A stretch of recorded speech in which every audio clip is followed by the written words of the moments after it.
Heading डालेंगे death of A partner. ये सब मैंने पहले लिख के रख लिया।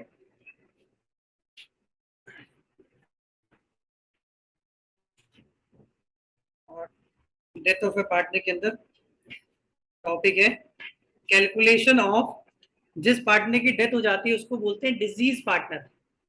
क्या बोलते हैं बेटा? Disease partner. यहाँ पे डिजीज का मतलब कोई बीमारी नहीं है। डिजीज का मतलब जिस पार्टनर की डेथ हो गई है उसको हम बोलते हैं disease partner.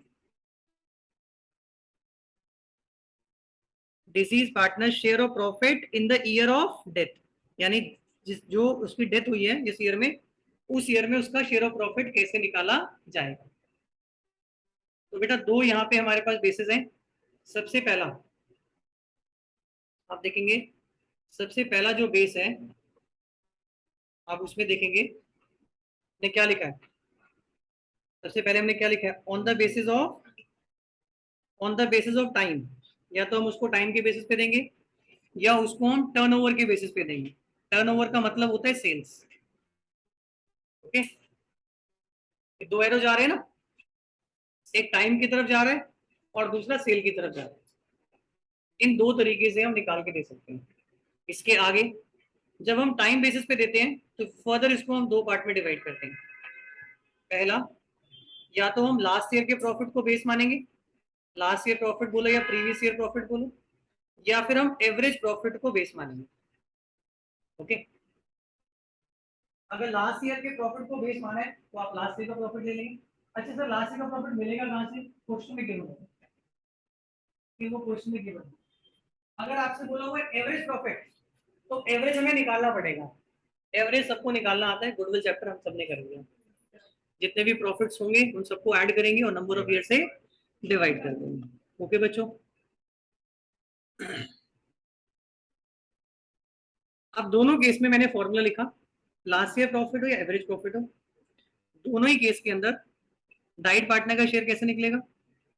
Disease partner share of profit is equal to, अगर हम लास्ट ईयर के प्रॉफिट से निकाल रहे हैं तो हम लास्ट ईयर का प्रॉफिट लिखेंगे, अगर हम एवरेज से निकाल रहे हैं तो एवरेज प्रॉफिट लिखेंगे। ठीक है, दोनों में से कोई एक आएगा। ठीक है बच्चों, अगर लास्ट ईयर से निकाल रहे हैं तो लास्ट ईयर का प्रॉफिट रखोगे, अगर एवरेज बोला हुआ तो एवरेज रखोगे। ओके, दोनों का सेम मतलब, हाँ दोनों का फॉर्मूला सेम है, सिर्फ फर्क क्या है? लास्ट ईयर वाले केस में लास्ट ईयर रखोगे, एवरेज में एवरेज रखोगे। मल्टीप्लाई करोगे इसको इस शेयर ऑफ प्रॉफिट, ये इस कौन है? ये डाइट पार्टनर बेटा, ये डाइट पार्टनर का शेयर। ओके, तो डाइट पार्टनर का शेयर जितना होगा, जो 3:2:1 है, दी की डेथ होगी 2/6 हो गया। और मल्टीप्लाई यहाँ पे वेरी वेरी इंपॉर्टेंट, यहाँ मल्टीप्लाई किससे करना है? हमें टाइम से करना है। ये टाइम क्या चीज है? यहाँ पे हमने कहा भाई कितने मंथ्स के लिए वो था, हमने 6 महीने के बाद पार्टनर की डेथ हुई तो इंटू कर दोगे 6/12। 3 महीने के बाद डेथ होगी तो मल्टीप्लाई करोगे 3/12। 9 मंथ्स के बाद होगी 9/12। 10 मंथ्स के बाद होगी 10/12। सर बीच में मर गया तो 14 अगस्त को मर गया तो फिर नंबर ऑफ डेज काउंट करेंगे और जितने नंबर ऑफ डेज होंगे उसको डिवाइड कर देंगे 365। Okay, so 73 days of formula, 73 divide by 365। Okay, हाँ जी बोलो क्या कह रहे हैं? अरे रुक तो जा, पहले नोट किया नहीं किया? हाँ कर लिया ना, समझाऊंगा ना अगला वाला। बेटा तो दोनों का फॉर्मूला सेम है। अगर लास्ट ईयर प्रॉफिट है तो लास्ट ईयर प्रॉफिट लो, इस वाले केस में ये वाला प्रॉफिट आ जाएगा और इस वाले केस में ये वाला प्रॉफिट आ जाएगा। ये हमें निकालना पड़ेगा, इनटू में हिस्स शेयर ऑफ प्रॉफिट इनटू में टाइम। चलो मैं इसमें लिख देता हूँ आप लोगों को, ऐसे सबको आता है, फिर भी पूरा कर रहे हैं तो इसी के नीचे मैं लिख देता हूँ एवरेज प्रॉफिट कैसे निकाला जाएगा। इस पे लगा दिया मैंने स्टार और स्टार को यहाँ एक्सटेंड कर दिया। Average profit is equal to total profit of past years divide by number of years। Okay, समझ में आ गया? अब आते हैं हम लोग, अगर हमें सेल के बेसिस पे बोला गया है कि हमें प्रॉफिट के टाइम बेसिस पे नहीं निकालना, हमें सेल बेसिस पे निकालना, तो बेटा सेल बेसिस पे क्या होगा? स्टेप नंबर 1, ध्यान से देखो बेटा, ध्यान से देखो, बड़ा इंपॉर्टेंट है ये। सबसे पहले हम क्या करेंगे, हम ये देखेंगे कि हमने पिछले साल कितना प्रॉफिट अर्न किया और पिछले साल हमने कितनी सेल करी। पिछले साल के प्रॉफिट और सेल की परसेंटेज निकाल लेंगे। कैसे? Last year profit divide by last year sale into में 100। तो मैंने क्या लिखा, सबसे पहला स्टेप परसेंटेज निकालो प्रॉफिट की लास्ट ईयर की सेल के ऊपर। तो कैसे निकालोगे? Last year profit divide by last year sales into में 100। ओके, जैसे एग्जांपल के लिए मैंने इसको ले लिया 10%, जो भी लिया था ना मैंने भाई, 1 लाख की सेल करी 10 लाख पे, तो ये आ गया 10%। पहले ये निकाल लेना आपको। कई बार ऐसा भी होगा क्वेश्चन में ना, आपको एक परसेंटेज निकाल के दी होगी, तो बहुत ही बढ़िया, निकाल के दी होगी तो निकालनी पड़ेगी। समझ में आ गया? फिर इसके बाद आप डिसीज पार्टनर का शेयर निकालोगे। कैसे निकालोगे? डिसीज पार्टनर का शेयर निकालोगे, तो deceased partner share of profit is equal to, ध्यान से देखना, यहाँ पे लिखा हुआ है सेल अप टू डेथ। क्या मतलब हुआ सेल अप टू डेथ? यानी कि जिस ईयर में इसकी डेथ हुई है उस ईयर में डेथ की डेट तक काउंट कहां से करोगे? 1 अप्रैल से काउंट करोगे। डेथ की डेट तक की सेल कितनी है, सब वो मिलेगी कहां से? वो क्वेश्चन बताएगा। तो sale up to death multiply by, नहीं नहीं, ये शेयर ऑफ प्रॉफिट नहीं, ये तो सेल का अमाउंट है। इसको मल्टीप्लाई करोगे किससे? Percentage of profit. ये कहां से निकाला आपने? ऊपर से निकाला। ओके, जैसे कि 50,000 की सेल कर दी हमने या 5 लाख की सेल कर दी और 10% का प्रॉफिट है, तो प्रॉफिट कितना हो गया? 5 लाख का 10% 50,000। ओके, अब इस 50,000 को मल्टीप्लाई कर दोगे आप किसके साथ? जो भी डाइट पार्टनर का शेयर ऑफ प्रॉफिट है। ओके, मल्टीप्लाई किससे कर दोगे आप? जो डाइट पार्टनर का शेयर ऑफ प्रॉफिट है। सर आप टाइम लगाना भूल गए। नहीं बच्चे, मैं टाइम लगाना नहीं भूला, इसमें टाइम है ही नहीं। तो क्यों नहीं है टाइम? इस वाले में तो टाइम था। देखो बच्चों, ये जो सेल हमने ली है वो कहां तक की ली है? डेथ की डेट तक की ली है। तो डेथ की डेट तक की 5 लाख की सेल है, तो 5 लाख का आपने 10% निकाला, तो 50,000 प्रॉफिट 6 महीने का ही है, राइट? तो अब क्या आप टाइम लगाओगे? नहीं। यहां आपने टाइम क्यों लगाया? इधर देखो, यहाँ लास्ट ईयर प्रॉफिट ये पूरे साल का था पर एनम, एवरेज प्रॉफिट भी पूरे साल का था, तो जो शेयर निकलेगा वो पूरे साल का निकल जाएगा। बट हमें कोई पूरे साल का थोड़ी देना उसको, हमें 6 मंथ्स का लेना है या जितने टाइम के लिए देना है, तो आपको टाइम मल्टीप्लाई करना पड़ेगा। ओके, तो जब आपके पर एनम में होगा प्रॉफिट तो टाइम लगाना, अगर पर एनम नहीं है, उसी टाइम का है जिस टाइम में वो हाफ हमने अलाई, डेट की डेट तक का आपको अगर गिवन है तो आप टाइम नहीं लगाओ। ये ओके टू एवरीवन, सबको समझ में आ गया? अब जनरल एंट्री पास करेंगे।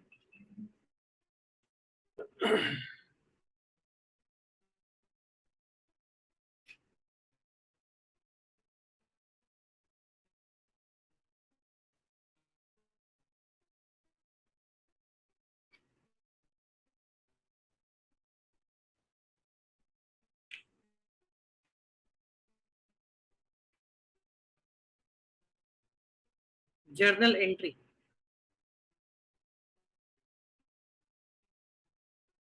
जर्नल एंट्री के 2 केसेस होंगे। देखो ये एरिया है डेस्क का जहां से क्वेश्चन आता है, 3 मार्क्स 4 मार्क्स में आपको क्वेश्चन मिलेगा इस पूरे टॉपिक में से। जर्नल एंट्री के 2 केसेस होंगे। पहला case, when new ratio of remaining partner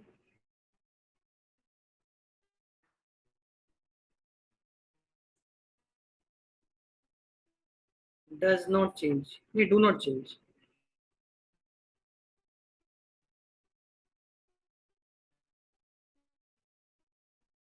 क्या मतलब हुआ इसका?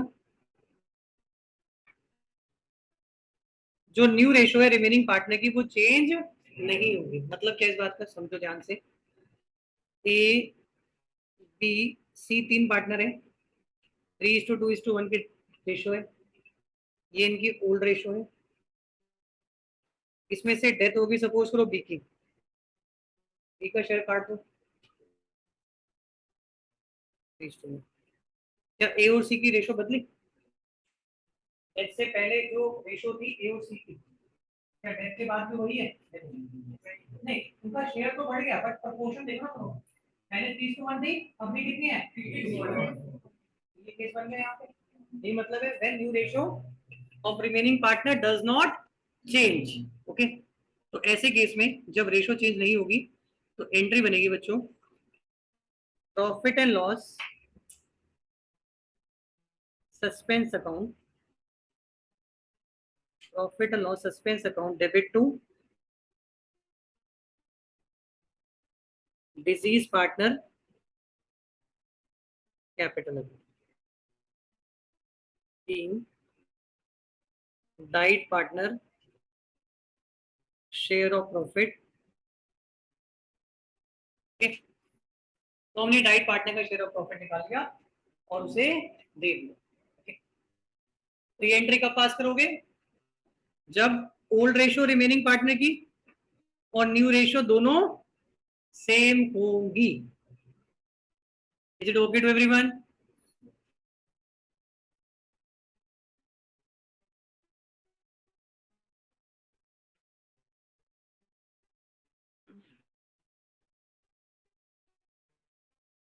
अगला केस फिर आपको समझ में आ रहा है?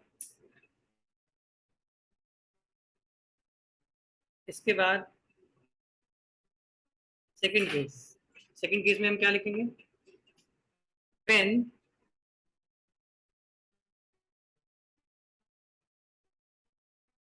New ratio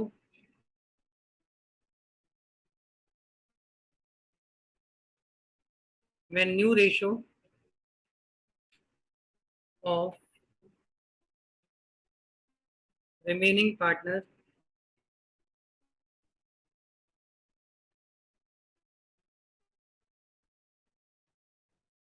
get change।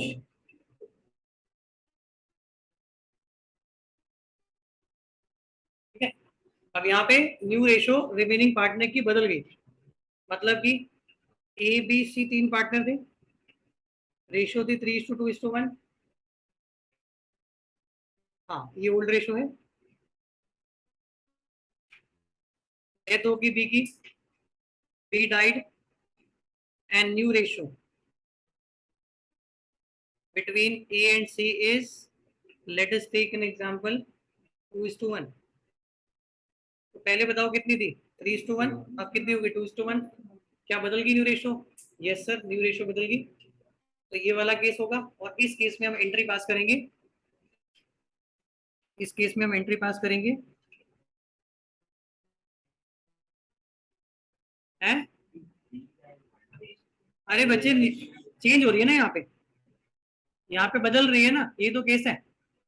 अगर बदले, अरे बदल गई ना, पहले ये दोनों 3:1 में प्रॉफिट बांट रहे थे, अब 2:1 में बांटेंगे, तो उनकी न्यू रेशो बदल गई ना पहले से। यहाँ पे पहले 3:1 थी, बाद में भी कितनी है? 3:1 है। यहाँ पे सेम है, तो एंट्री ये वाली है और यहाँ पे रेशो पुरानी वाली बदल चुकी है। ओके, समझ में आया? तो ऐसे केस में एंट्री क्या बनाएंगे हम लोग? समझ में आ गया? Remaining partners, remaining partners capital account, remaining partner को डेबिट कर दोगे और जो डिजीज पार्टनर है उसके कैपिटल अकाउंट को आप रेट कर दोगे। सर किया क्या आपने? बेटा मैंने डाइट पार्टनर का शेयर ऑफ प्रॉफिट एडजस्ट किया। सिर्फ फर्क क्या है यहाँ पे, मैंने डाइट पार्टनर का जो भी शेयर ऑफ प्रॉफिट था ना डेथ की डेट का, वो रिमेनिंग पार्टनर से ले लिया गेनिंग रेशो में और डाइट पार्टनर को दे दिया। यानी कि यहाँ पे रिमेनिंग पार्टनर ने अपना अपना शेयर कम कर लिया और जितना कम किया वो किसको मिल गया? डाइट पार्टनर को मिल गया। बट यहाँ पे इधर आप देखो, इधर देखो, इधर देखो, यहाँ पे एंट्री क्या बनाई आपने? P and L suspense account to deceased partner capital account. अब पता है क्या होता है लास्ट में? जब प्रॉफिट होगा ना 31 मार्च को पंप को, उसमें से क्या किया जाएगा? जितना शेयर दे दिया था उसको वो माइनस करके बाकी बचा हुआ प्रॉफिट पार्टनर पाएगा। ओके, यानी सपोज करो कि राइट पार्टनर का शेयर 5,000 रुपए का था, उसको 5,000 मिल गया, पेमेंट रेफरेंस। लास्ट में फर्म ने प्रॉफिट कमाया 20,000, तो अब 20 नहीं बांटेंगे, 20 नहीं बांटेंगे, तो क्या करेंगे, 20 में से पहले 5 जो भाई जो दे चुके हैं बता दो, बाद में 15 रहेगा, उस 15 का आपस में ये समझ में आ गया। लेकिन यहाँ पे इधर वाले केस में जब रेशो बदल जाती है तो उस केस में रिमेनिंग पार्टनर से हमने डेथ के टाइम में लेके डाइट पार्टनर को दे दिया, अब लास्ट में 20 होगा, तो अब 15 नहीं बटेगा, अब पूरा 20 डिवाइड हो जाएगा। समझ में आया? पूरा 20 डिवाइड हो जाएगा, क्योंकि दे तो दिया पहले दोनों ने मिलके, फिर दोबारा नुकसान थोड़ी खाएंगे। यहाँ पे 5 कम क्यों किया? क्योंकि पहले दोनों ने दिया नहीं था। ओके, यहाँ दे चुके हैं, तो फिर जो प्रॉफिट होगा वो सारा डिवाइड जाएगा।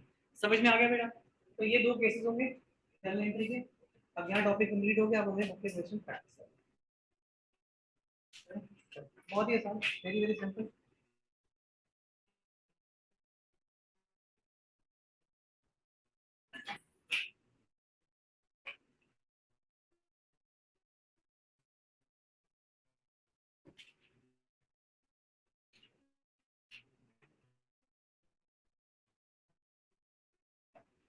Question number 7। Question number 7।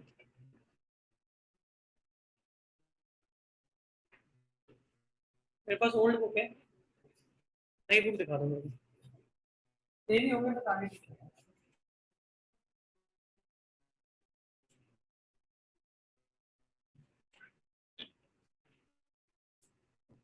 देखो, एक्सरसाइज में पहले आपको डेथ के टाइम के न्यू रेशो गेनिंग रेशो वाले क्वेश्चन है, ये सारे आप कर सकते हो।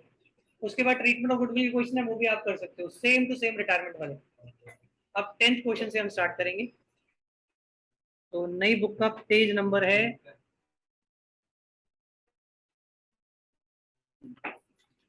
तो दिनकर, नविता और वानी 3 पार्टनर है फर्म के अंदर। Old ratio 3:2:1।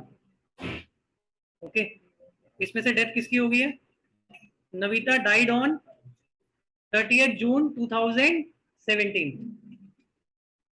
आगे दिया हुआ, her share of profit for the intervening period was based on sales during that period which were 6 lakh. The rate of profit during the past 4 years had been 10% on sale. The firm closed its books of account on 31st March every year. Calculate Navita share of profit. इतना तो आपको समझ में आ गया। यहाँ पे time के basis पे हम सेल की बात कर रहे हैं ना। अब पहले ना इसको एक बार टाइम स्केल डायग्राम में समझो। मैं आपको पूरी अंडरस्टैंडिंग देता हूँ इसकी क्वेश्चन की। आपको क्वेश्चन में इसके बाद बनाना नहीं है, सिर्फ पहले क्वेश्चन को समझने के लिए मैं आपको इसको टाइम स्केल डायग्राम में समझाऊंगा। इससे आपकी कॉन्सेप्ट क्लैरिटी अच्छी हो जाएगी। 1 अप्रैल 2017 ये हमारा अकाउंटिंग पीरियड शुरू हुआ। एंड कब होगा? 31 मार्च 2018। ओके, अब हुआ क्या इस साल में? ड्यूरिंग द ईयर 30 जून, 30 जून कहाँ है? यहाँ पे आई। 30 जून 2017 पार्टनर नविता की डेथ हुई। ओके, तो मुझे बताओ उसने फर्म के अंदर कितने महीने काम किया? कितना टाइम होता है? 3 मंथ्स फर्म में थी और 3 महीने उसकी डेथ हुई। अब हमें उसे यहाँ से यहाँ का शेयर ऑफ प्रॉफिट देना है। ओके, तो वो कह रहे हैं तो शेयर ऑफ प्रॉफिट कैसे दिया जाएगा? सबसे पहले उसने बताया कि 30 जून तक हमने सेल कर ली थी, सेल अप टू डेट कितनी सेल हो चुकी थी? 6 लाख की हो चुकी थी। और उसने आपको इस क्वेश्चन में परसेंटेज बता दी कि पिछले सालों में जो हम सेल कर रहे थे और जो प्रॉफिट कमा रहे थे उसका 10% हमें प्रॉफिट हो रहा था सेल पे। तो अब आपको ये निकालना है कि इस 3 महीने का जो शेयर है वो कैसे निकाला जाएगा। चेक करो बेटा एक बार फॉर्मूला कैसे निकालना सीखा आपने। नविता, ये समझ में आ गया टाइम स्केल डायग्राम? डेथ के अंदर बेटा टाइम पीरियड काउंट करना बहुत इंपॉर्टेंट होता है। कितने मंथ्स के लिए फॉर्म में पार्टनर था? कितने मंथ्स था? 3 मंथ्स था। 3 मंथ्स के अंदर सेल कितनी हुई? 6 लाख की सेल हुई, ये गिवन आपको। परसेंटेज ऑफ प्रॉफिट आपको गिवन है 10%। कई बार आपको सेल और प्रॉफिट दिया होगा लास्ट ईयर का, तो आप ये वाली परसेंटेज निकाल लेंगे। ओके, हाँ ऐसा हो सकता है आपकी बुक में ऐसा कुछ नहीं दिया, लेकिन आप जब एंट्रेंस लेवल पे तैयारी करोगे तो आपको ऐसे क्वेश्चन मिलेंगे जहाँ पे वो क्या करेगा, वेरिएबल को चेंज कर देगा। वेरिएबल चेंज करने का मतलब लास्ट ईयर का जो प्रॉफिट था, ओके, जो सेल थी उसकी परसेंटेज 10% थी, लेकिन कहता है कि इस बार जो हमने एस्टिमेट किया है ना परसेंटेज ऑफ प्रॉफिट, वो 10% नहीं है, वो 2% से ग्रो करेगा। दोनों फिर कितना लेना पड़ेगा, 10%, उसमें 2% हम ऐड कर देंगे, फिर 12%। ठीक है, मतलब कोई वेरिएबल चेंज हो सकता है। ठीक है, डिपेंडिंग अपॉन द कंडीशन, किस वाले वेरिएबल के लिए वो बोल रहा है चेंज करना, तो जैसा बोलेगा वैसा कर देंगे। हालांकि यहाँ ऐसा कुछ नहीं है, यहाँ पे ऐसा कुछ नहीं है। ओके, तो मुझे बताओ, हाँ जी बेटा क्या कह रहे हैं? हाँ बोलो बोलो, क्या पूछ रहे हैं? मैं 12 बार पूछ रहा था कितना होगा, वो निकालते रहना यार, तुम कैलकुलेशन में लड़ाई कर रहे हो, मैं कौन से चिका। तो नवीता, इधर देखो बच्चों, नवीता शेयर ऑफ प्रॉफिट, बात नहीं बेटा बात नहीं, Navita share of profit is equal to क्या फॉर्मूला था, क्या फॉर्मूला था, sales up to date multiply by percentage into में इस शेयर। क्या 3 मंथ्स का टाइम लगेगा? क्या इंटू 3/12 करेंगे? नहीं करेंगे। क्यों? क्योंकि सेल जो हमने ली है वो 3 मंथ्स के लिए, आपको ये बताई हुई ना, यहाँ से कि यहाँ तक की सेल बताई हुई ना, तो ये जो सेल है वो 3 महीने की है। इनटू में परसेंटेज कितना है बेटा, 10%, ये प्रॉफिट आ गया। शेयर कितना है, 3:2:1 की रेशो है। डेथ किसकी हुई है, नवीता कौन से नंबर पे है, सेकंड नंबर पे इसकी डेथ हुई है, तो 2/6, तो 60,000 का बच्चों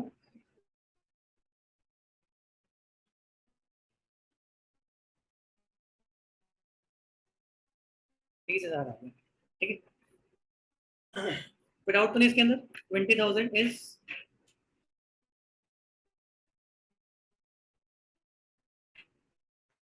the amount of profit which will be given to the diet partner at the time of death। Okay, अब इस क्वेश्चन में एंट्री आपसे मांगी नहीं हुई, अगर एंट्री मांगी होती तो क्या पास करते हैं? दो केस थे, या तो रेशो बदलेगी या रेशो नहीं बदलेगी। अगर कुछ नहीं बताया होगा तो रेशो नहीं बदलेगी, अपने आप थोड़ी बदल दोगे। तो मुझे बताओ ऐसे केस में आप एंट्री क्या बनाओगे, बोलो बच्चों क्या बनाओगे, profit and loss, suspense account debit to, किसी इसका नाम लिख देना, being Navita share of profit is transfer 20,000, paper में एंट्री पूरी फॉर्मेट में बना के आओगे। Is it okay to everyone?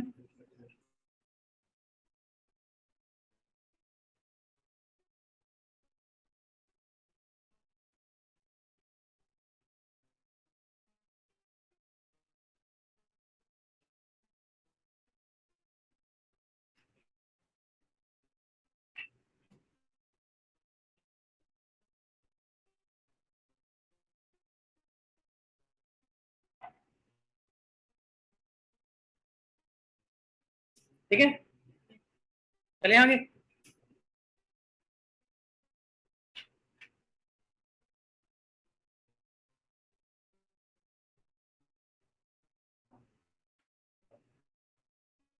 बोलो बच्चों चले आगे। Next question, question number 11। Anil, Sunil and Hari तीन पार्टनर है फर्म के अंदर, इक्वल पार्टनर है। एस की डेथ होगी 31 दिसंबर 2020।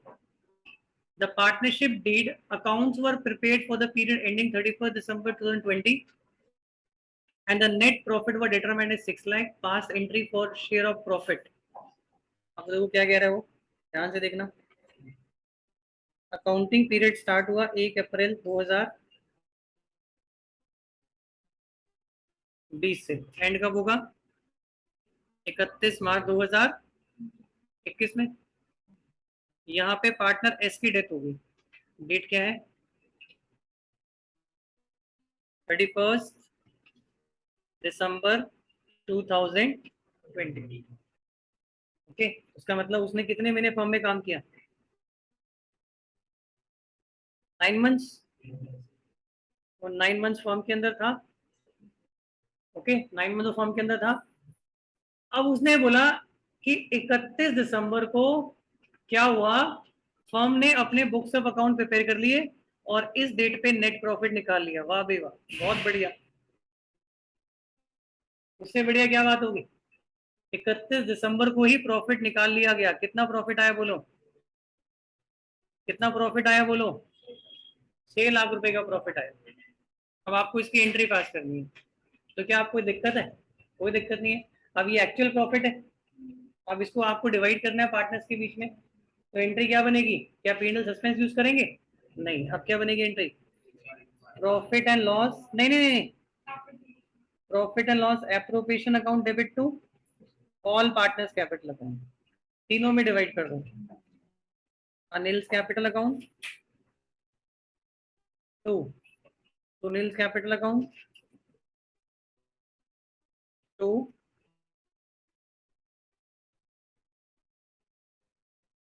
Harish capital account. 6 लाख रुपए का प्रॉफिट हुआ।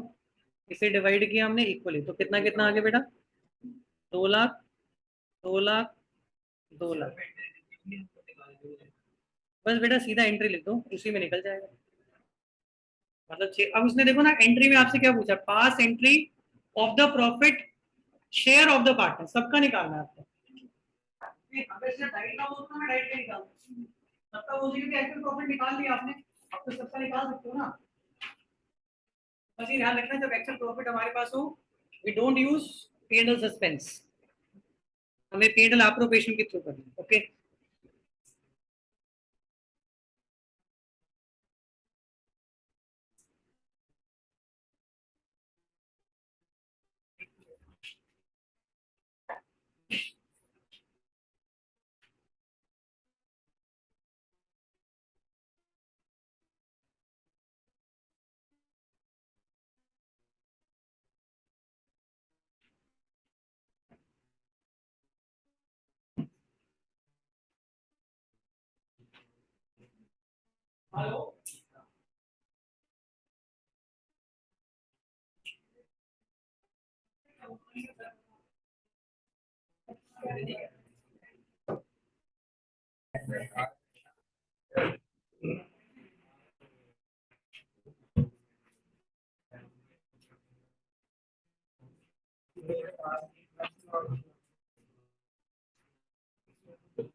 हाँ जी बच्चों, नेक्स्ट क्वेश्चन, क्वेश्चन नंबर 12। देखो एग्जाम का क्वेश्चन है 2020।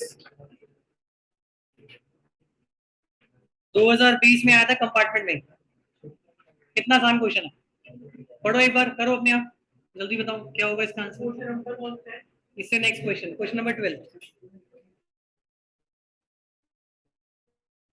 देखो बच्चों, क्वेश्चन नंबर 12 क्या है? एबीसी 3 पार्टनर है फर्म के अंदर, रेशियो है 2:1। 25 फरवरी को डेथ हो गई बी की, और बी का share of profit till the date of his death was calculate 5000। आप बेटा क्या करना है, आपको शेयर निकाल के दे दिया। शेयर तो आपके पास पहले से ही है, मांगा क्या हुआ है, कह रहे एंट्री पास कर दो। एंट्री के दो केस थे, या तो रेशो बदलेगी न्यू रेशो, या नहीं बदलेगी। अब कुछ में नहीं दिया हो तो क्या मानोगे, नहीं बदलेगी, तो क्या एंट्री बनाओगे? पी&एल suspense account debit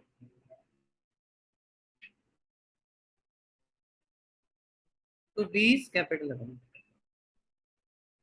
being B share of profit amount 5,000 और 5,000। Is it okay to everyone? चलो 13।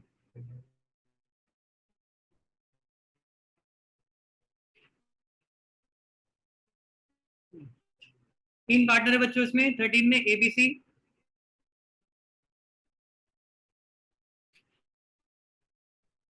321। टी की डेथ हो गई है 30 जून 2021 को। for the year ending 31st March 2022, proportionate share of profit of 2021 is to be taken into consideration. अच्छा, वो कह रहा है कि 2022 के अंदर हमें जो प्रॉफिट देना है ना उसको, उसके लिए हम क्या करेंगे, 2021 का जो प्रॉफिट है वो कंसिडर कर लेंगे। मतलब 22 से पहले 21, डेथ कब हुई है, जून 21 में हुई है, तो हमारा जो फाइनेंशियल 21-22 वाला है, प्रॉफिट तो मार्च में निकलना है 22 में, लेकिन वो कह रहा है जो 21 मार्च में निकला था प्रॉफिट, उसी प्रॉफिट में से उसको शेयर दे दो। तो कौन सा केस हुआ यहाँ पे, टाइम बेसिस पे हुआ। टाइम बेसिस पे दो थे, या तो प्रीवियस ईयर प्रॉफिट या फिर एवरेज। एवरेज कहीं नहीं लिखा हुआ, इसका मतलब वो कह रहा है पिछले साल में से देना है तो लास्ट ईयर प्रॉफिट देना। आगे समझ में। अच्छा, इसमें एक छोटा सा पॉइंट और दिया हुआ है कि during the year ending 31st March 22 bad debt ₹2000 had to be adjusted and profit for the year ending 31st March 2021 was 14,000 before adjustment of bad debt। अब 14,000 का जो प्रॉफिट हमें गिवन है 31 मार्च 21 का, वो बैड डेट से पहले है, लेकिन वो कह रहा है हमें बैड डेट को एडजस्ट करनी है, तो एडजस्ट कर देंगे। क्या करोगे, बैड डेट को माइनस कर दोगे, माइनस करके फिर आपको बी का शेयर निकालना है। कर लोगे इसको, करोगे, करो ना।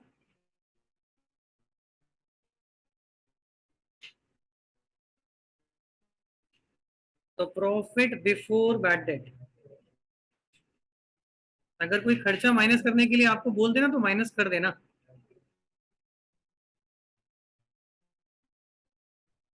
₹2,000 लेस कर दूं तो प्रॉफिट कितना रह गया, 12,000।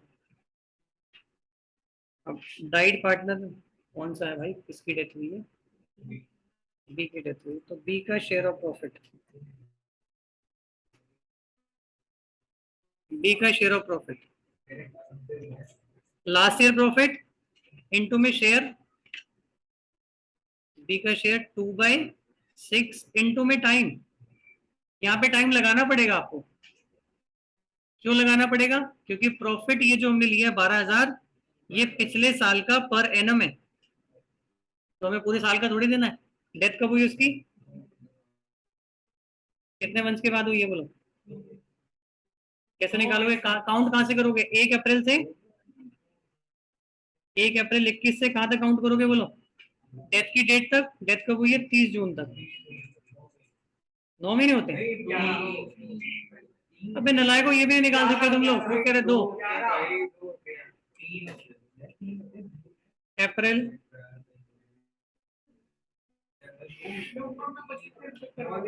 अप्रैल का पूरा महीना, मई का पूरा महीना, और 30 जून को डेथ हुई है। ओ हेलो, इधर देख ले, 30 जून को डेथ हुई है, तो जून को भी काउंट करना है। बताओ क्या सीखोगे, काउंट, मंथ ही निकालने नहीं आते।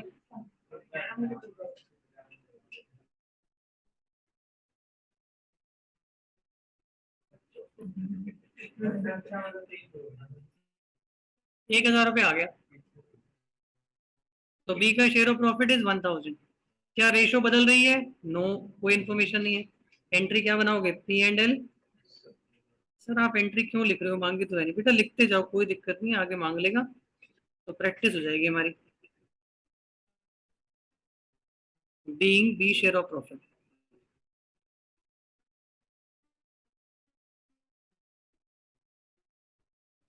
Being B share of profit is transfer. चले आगे।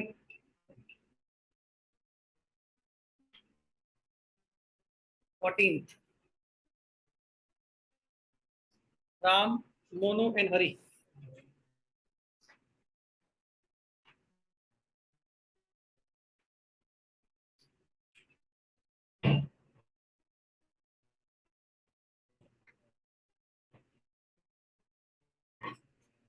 बोलो बच्चे, राम, मोनू और हरी 3 पार्टनर है फॉर्म के अंदर। हरी की डेथ होगी 30 जून 2022। अगेन अप्रैल, मई, जून, 3 मंथ्स के बाद। His share of profit from the closure of the last accounting year till the date of death was to be calculated on the basis of, underline करो word average of 3 completed year financial profit before death। Death से पहले के जो पिछले 3 profit हैं, 3 साल के profit हैं, उसके एवरेज पे निकालना। तो आप बोल रहे हैं ना एवरेज, तो आप एवरेज के हिसाब से करोगे। और पिछले 3 साल के आपको प्रॉफिट गिवन है 1,10,000, 1,20,000, 1,30,000। अब आपको एंट्री पास करनी है और हरी का शेयर ऑफ प्रॉफिट निकालना है। बच्चे पहला स्टेप क्या होगा? पहला स्टेप क्या होगा बोलो? रेशो गिवन नहीं है बेटा, इक्वल हो जाएगी ना, क्या दिक्कत है? अगर आपके पास रेशो नहीं है तो उस केस में क्या रूल होता है पार्टनरशिप का? Partners are assumed to be equal. तो बच्चों इक्वल पार्टनर लो, लिख लेता हूँ मैं, old ratio equal average profit निकालो। Average profit 1,10,000। अरे प्लस तो करने दे, सीधा निकाल रहे हैं। डिवाइड बाय 3, तीनों को प्लस करो। 3,60,000 डिवाइड बाय 3, एवरेज कितना आ गया? 1,20,000। डेट किसकी हुई है? हरी डाइट, तो हरी शेयर ऑफ प्रॉफिट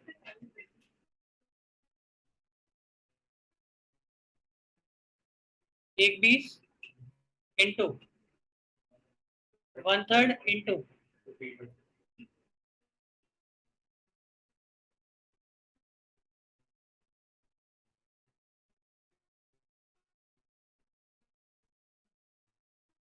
10। 10,000 रुपये आगे एंट्री बनाओ, एंट्री बनाओ, entry.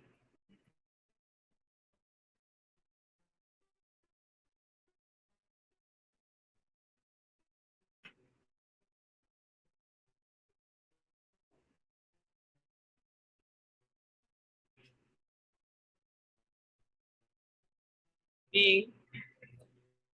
Hari share of profit is adjusted. Is it okay to everyone? चलो लास्ट क्वेश्चन आज का, आज की क्लास का लास्ट क्वेश्चन। अभी तक मैंने जितने भी क्वेश्चन कराए जिसमें रेशो चेंज नहीं हो रही थी, अब एक क्वेश्चन करेंगे जहां पे रेशो बदलेगी। रेशो बदलेगी तो उससे एंट्री में फर्क आ जाएगा। तीनों सस्पेंस की जगह अब आप रिमेनिंग टू राइट करेंगे। क्वेश्चन नंबर 15, आसान लग रहा है टॉपिक?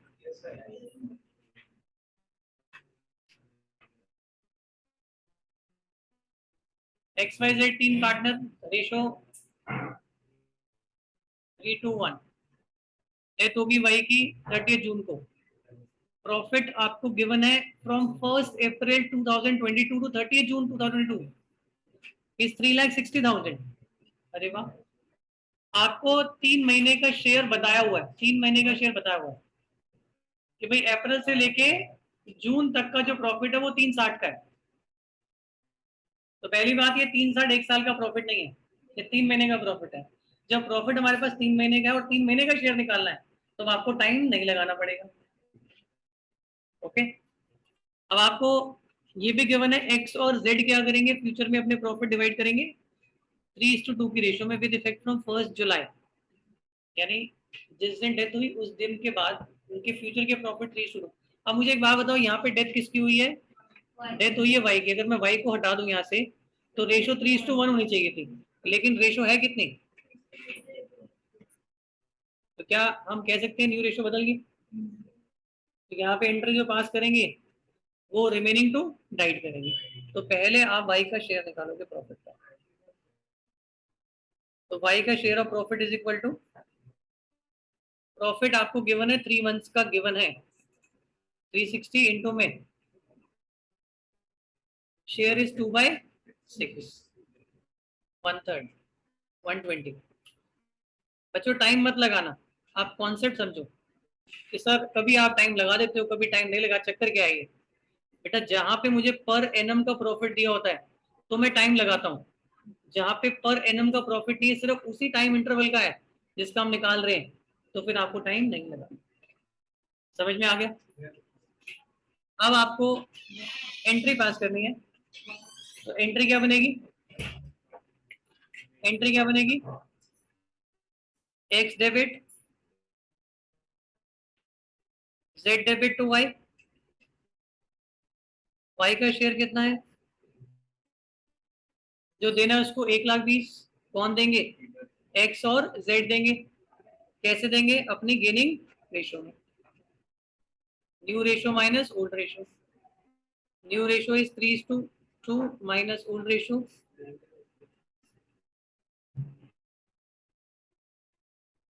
3/5 माइनस 3/6, एलसीएम आगे 30,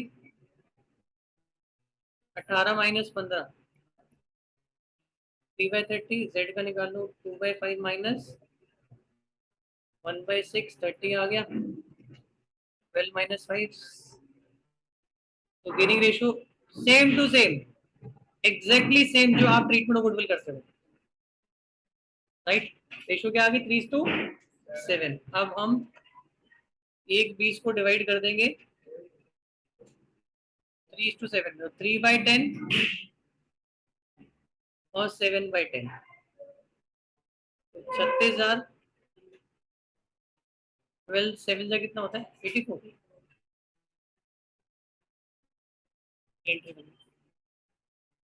जब रेशो चेंज होगी तो आपको रिमेनिंग को डेबिट और डाइट को क्रेडिट।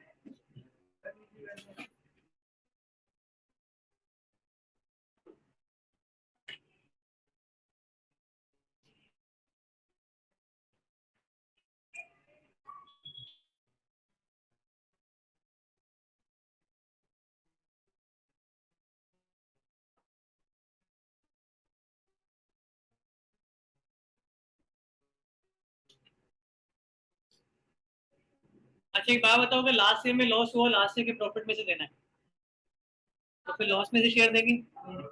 एंट्री आप बनाते हो P and L suspense to died, loss में entry died partner to P and L suspense, okay. नहीं उससे मांगे नहीं जाएंगे, उसके जो पैसे होंगे ना फर्म में उसमें से काट लिए जाएंगे।